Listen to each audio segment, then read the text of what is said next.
Our 10 singles put their trust in the experts in order to find love. They got married at first sight.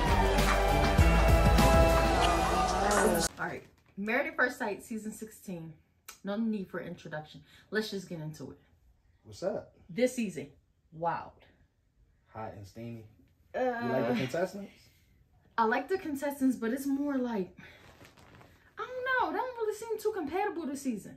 Like Kirsten and Shaquille. Okay. On paper, they definitely compatible. Definitely compatible. However, I feel like she's a lot more prissy. And he want to be considered Dapper Dan, but it's just, he missing that target. And I feel like that's where they differ. Yes. Because he's dapper and she's prissy. But he's dapless dapper. Like he don't have that pizzazz he think he possess. And he take it too far. On paper they match up. He likes somebody that's gonna be nurturing. Educated. They both value education, but as you can see, it will come a problem, right? Yeah, but I don't think they're gonna make it. I think they will make it because you get 8 weeks. So I think they will make it if they both start to meet and say how they feel. I think they can make it. Decision day is in 8 weeks.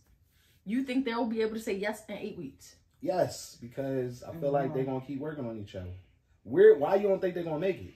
Because they opposite. Like, that's what you. They have similarities, but they have too many things that's not similar. She wants to open up, but she needs somebody that's a little bit more patient. He say he patient, but he be patient for like 32 hours, which is literally a day and a half. And then all of a sudden it just be like, oh, she's not opening up to me. I'm giving her a chance. It's been a day and a half. Yeah, I didn't see that. I see that he's giving her time, but she don't like the approach. The approach is not making her feel open. He giving her the time. A day and a half is not enough time. I don't see a day and a half. I seen they've been together a month, and he's still asking. All right, Nicole and Chris. How you like them? I do too. Nicole is really good for him because she's so outspoken, and Chris is such a giving person, but she's also giving. Yeah, starting off compromising, that's a good thing in marriage. Yeah. So I feel like they're gonna work. And Chris, he been through past relationships where he's been taken advantage of, and I feel like he's gonna be able to balance out the situation. Like it's not gonna all be, oh, let me wait on you, let me cater on you. I like it. I feel like they're gonna go far. I think so too. And I like how on one of the episodes they was like sitting at the table, like giving everybody else advice. I think it was episode 8. Like giving everybody else advice because they've come so far in just such a short amount of time. I like them. And you felt like the advice was good advice? I really did. Clint and Gina. I love Clint. It's my guy. Yeah, I think Clint is my favorite person on the show altogether. Like he says what he feels, he says what he thinks, and he's unapologetic about being himself. And that's what she got. She's getting face value. Gina is starting to open up to being more outgoing because she suffered from, a lack of outgoingness and just focus on business.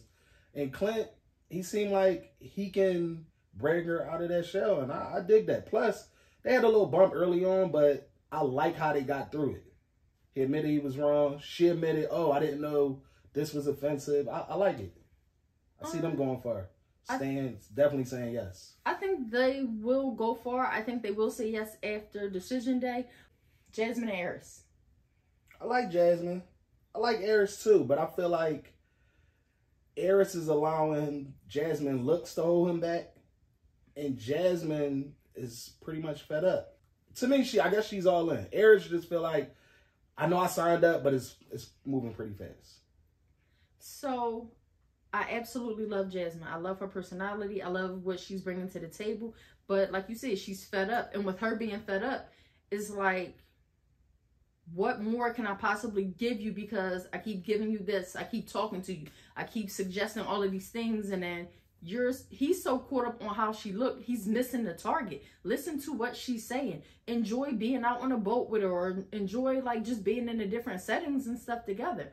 Like, he's too caught up in how somebody looks. So he's saying all the right things, but his actions is not supporting what he's saying at all.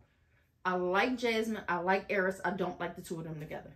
Yeah, I don't think they're going to make it on decision day just because of the obstacles they're going through. But to me, he loves Jazz morally. Like, if he always says, if I get sick, if I need somebody to take care of my kids, she got me. Okay. But the looks won't let them cross the line with intimacy, and I feel like that's hurting Jasmine. Domynique and Mackinley. Mac, I love Mac. Domynique, I feel like she's in it for the wrong reasons. Her mom signed her up. That was already a red flag for me. She's too immature. She's too self-serving. And I feel like Mac too good for her.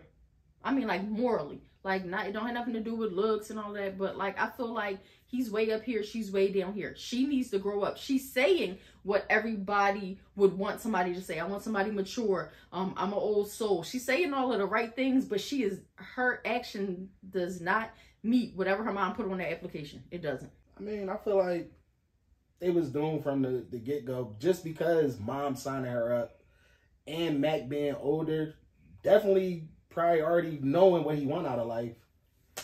And did you have an issue with him having his room in the basement? Hell no. Like, don't question nobody, especially if you ain't taking care of them. You can't question how they living. And I felt like she was doing that speaking out of turn, honestly. I honestly, like, commend him for not jumping out there and, like, buying a home or renting an apartment when you can live here. Have your money stacked in the bank. Meet somebody, because that's what you signed up for. So you knew you were in the runnings to get a wife. So let's do something together, as opposed to let me run out and get this so it look like this on camera. And then, this. So you didn't have a problem with him living with family? No. Being out of state? Even though she did make a point. You want to get married, but you ain't stable in anywhere else in your life. But he is stable. He got a job. His bank account. His bank account is on stack. But instead of him starting to build something over here, he like, I have all the pieces. Where should we put the pieces at together? That's dope. I also knew they wasn't going to work because during the honeymoon, you just attacking his character. Like, not saying like, you complaining and I got to keep pulling you to do stuff versus, yo, I want to go horseback riding. I'm good. I don't want to go horseback. Oh, you don't want to do nothing with me and all. Like, I knew it wasn't going to go well. And then for her to already just throw it in, I knew it was going to happen like that. How you felt about mom saying she was disappointed? People take too much weight into what their parents say. And I know that's who raised you and all, but you're your own person with your own experiences. Like, decide for yourself. The contestants is definitely interesting. So I'm definitely going to stay glued and see it through. Married at First Sight, season 16.